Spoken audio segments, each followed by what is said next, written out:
Parte per il 18° anno il corso di cultura genovese, quali sono le novità? Allora, le novità, intanto la bella novità che abbiamo raggiunto 18 anni, partiamo comunque mercoledì 19 ottobre con Franco Bampi, un personaggio molto importante della genovesità della Liguria, e farà un tema molto allettante che è figure femminili nella storia di Genova. Tengo a sottolineare che farà la sua conversazione in genovese, questo sarà un'altra curiosità che credo che possa interessare a tanti.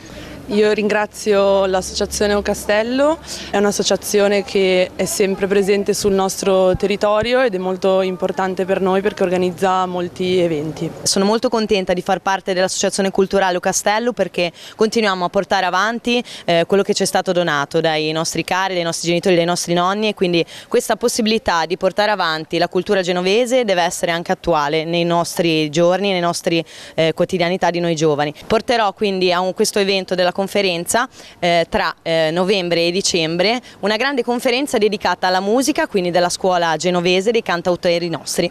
Il corso si tiene il mercoledì, tutti i mercoledì con cadenza settimanale, in che sede?